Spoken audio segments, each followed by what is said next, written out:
What's up, guys? I am shooting another video. I'm gonna basically just go ahead and transplant in a bunch of, we got tomato plants, a couple pepper plants, and a basil, I think, and an eggplant. Although I might leave those small ones, the pepper plants and the eggplants, for a later day because they're still only about this big. They're only maybe a couple inches, so I might just leave them in the 4-inch pots that I got them in a swap.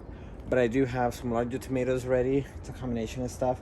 I have some green zebras and some aromas, of course, that I'm going to put in there from what I've been growing.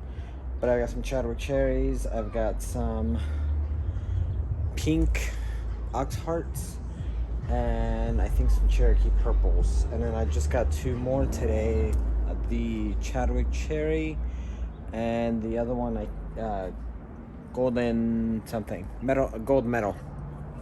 That's what it is. But first, I'm going to go ahead and set the beds up with some BioLive.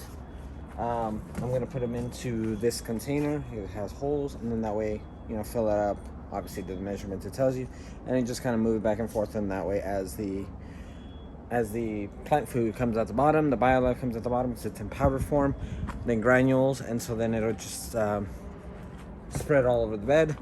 Then just come through with a small rake or a small hand tool, kind of mix it into like the top inch of soil.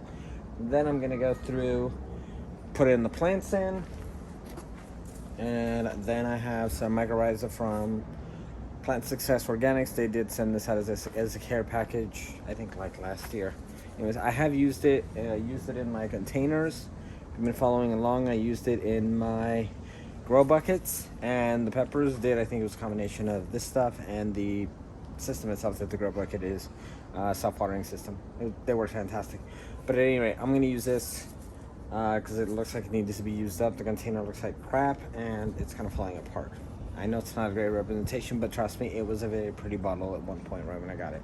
After that, all bets are off. I don't blame the company. I blame myself. But I did go ahead and clean out. I have 5 beds clean. The 3 that you see behind me have kale, mainly kale, onions, some garlic in there, and then I have a couple volunteer, some kind of squash over there in that first bed. But that's really it. I'm gonna set you guys up on a tripod, that way you guys can see basically this way. The sun is on the other side, it's on the opposite side, and so then that way the glare won't go directly into the camera lens. But that is it. Let me turn back this way, that way you guys aren't in the sun. I'm gonna go ahead and set you guys up. I'm gonna put everything in, do all the work, set it up, get it done, get it watered in, and I'm gonna show you. I'm gonna come right back right before I set up the mulch, and then I'll do that and all over. Anyway, let's get to it. Come on.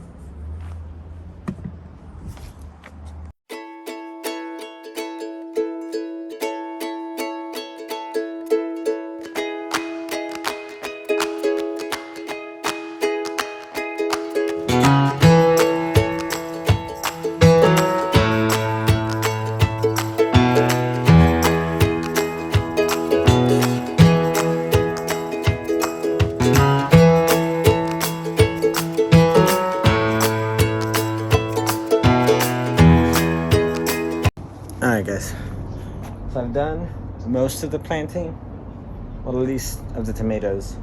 I'm still gonna do this last bit over here with Romas, but I wanted to show you the process here real quick. The last bit is gonna be, I think, nothing but Romas, just because I have so many of them. I don't know how blown out it is behind me, because it's not that much brighter, but it's still brighter. Anyway, I'm gonna go and put in the last tomato plant for this particular one. These are ones I got in a trade from somebody on Instagram. And her plants are much further along than mine are, at least they're almost twice the size. And so I wanted to show you how I do my tomato planting and how I'm doing it this year, to show you how to do it, or at least my method of it. And then also for myself to, when I come back next year, wondering what the hell I did right and what I did wrong, what I could have done better, whatever. You live and you learn. So this bed is the one that's going to get all the Romas. This one gets a lot more shade, so I'm not quite sure what I'm going to put in here. It still has a drip system and everything, but I don't know what I'm going to put in there. Last year I learned that the sun really comes in from that way towards the camera the entire day. And so the taller stuff, I'm probably going to want to put on that end, because I had peas in this container last year and it basically shaded out this entire bed. So I might do a mix of stuff just to kind of see what it is. The winter, the sun is low in the sky, so it really wasn't that much of a difference, because I don't know what it's gonna be like in the summer. So this is gonna be my first full growing season at this garden. I did come in May or June of last year, and I still got a pretty decent harvest considering the fact. But because we're planting now in mid-March, early to mid-March, the first half of March, so then I'm gonna start all over the place. So I'm gonna go ahead and show you here real quick with this one. Okay, I'm gonna start this even though I'm still setting you guys up. Oh, that looks actually pretty good. That is all the way zoomed out. Yes, perfect. So we dug the hole. Nothing scientific about that, it's a hole. So on this one, let me grab the other one. So these all came this way. So you have the two cotyledon leaves, the two, I don't know what you call them, fake leaves. I mean, they're still leaves, but you call these true leaves because they actually look like the adult leaves. But anyways, so you're gonna clip off the two bottom leaves, and anything below where you're gonna be planting it. Tomatoes can stand to be planted deeper. All these little fibers, I don't know how well you can see the sun, all these little hairs sticking out. Those, if they are in contact with soil, will go ahead and put out roots. Because we're only in March and our season is pretty long,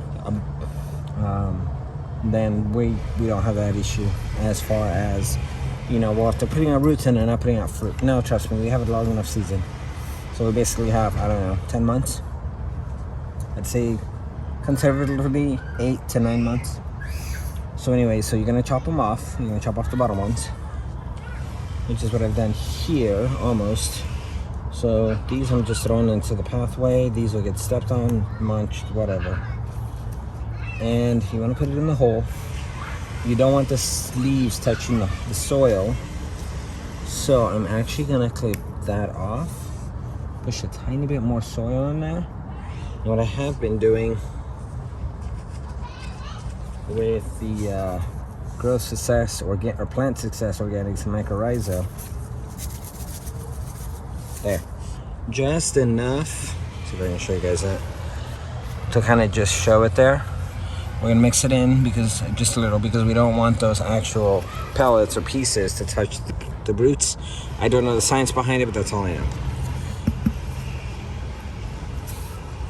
You open your hand, make sure you protect it, protect the queen, and pat the bottom. I do like that she grew them, and see this one, I don't know how, if you can read this, it says Pink Ox Heart. I'm actually gonna use this video as probably one of reference, but then I think once it start growing in, this one is pretty easy to pop out just because it has a really decent root mass on it. You do want to break up the roots down here that we're going in circles. The sides are okay, not terrible, they start going down, but you don't want those circling. And like I said, because we have a long season, they're not going to really make that much of a difference. The plant will survive. Plants in general are really hardy, and you know, vegetable plants are really hardy. They're a lot more resilient than we give them credit for. Unless you're a gardener, you know how much resiliency they have. Anyway, so we're just gonna basically backfill it in. That's all we're doing at this point. And the next thing on this is gonna be basically just, I'm gonna water it in, I'm gonna mulch it, and then, I mean, once we're done with the whole thing, I'm thinking I'm going to just do all the tomatoes today. Again, I'm gonna do the Romas over here. I'm gonna fill this sucker up with Romas. I'm not quite sure on what I'm doing on the one behind me.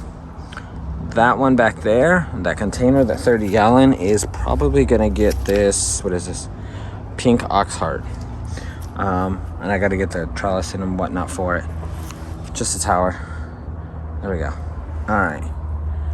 So, because we've, you know, dug the holes, so then we have some of the fresh wood on the bottom, I am noticing that there are a ton of worms, like a ridiculous amount of worms. So the soil seems healthy, it seems happy. It's a nice dark brown. This is really only technically my first full year, but I've had these beds in since probably May of last year, April, May of last year. I started with a lot of bag soil. It wasn't cheap, but I started with a lot of bag soil. I started with whatever container soil I had, like already used up. And so I just threw it in here. You can fill these beds up as a hugelkultur style, hugelkultur. So the bottom portions of them are, you know, leaves and trunks and branches and whatever organic material. And then the top layer is basically just gonna be soil. And like you saw, I've amended it. I planted these out. I'm gonna water in the tomatoes. I don't have any flowers. I don't have really anything else to plant in these right now except for tomatoes. So I may just do the mulch along the back, or I may not even do it at all, because I'm hoping to pick those up this weekend, those plants, put them in, mulch it all in then. But for now, I think we're just gonna do tomatoes and whatever plants I have available. I do have some peppers, but they're only maybe a couple inches tall. I do need to feed those.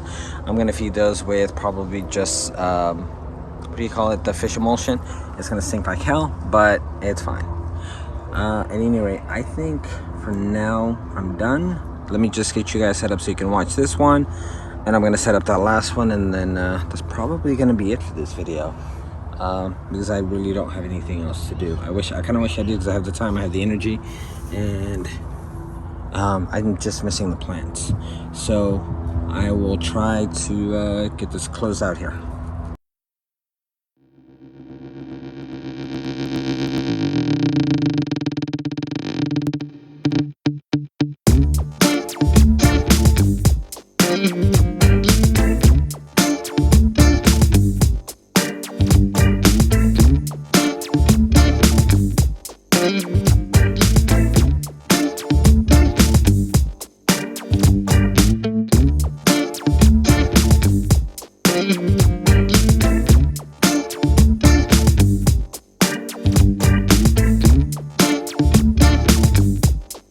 So everything in here is a Roma except for that one, which is the gold medal, and then this one, which is the CC, which I don't remember off the top of my head. I'll put the text in, that way you guys can see.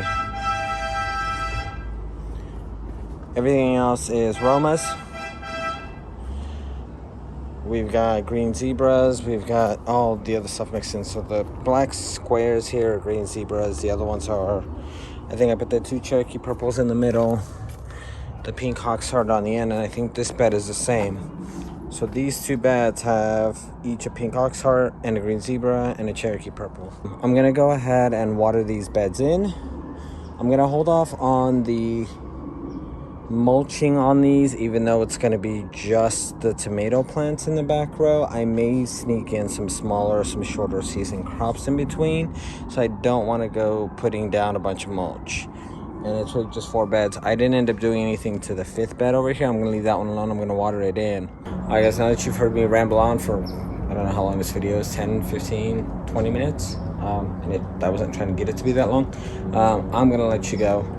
Go ahead and do all the YouTube stuff and hit the bell notification, hit the like button, hit the subscribe button. I will try and bring more content. You know, in the winter, even though it's California in the winter, it's not a lot of stuff to do. Once you plant, you kind of leave it alone and stuff just kind of grows. But in the spring, you know, in between seasons, regardless of where you are, we're gonna be able to do some work in the garden, and I'll bring you guys along. But I think that's it, and catch you guys on the next one. Peace.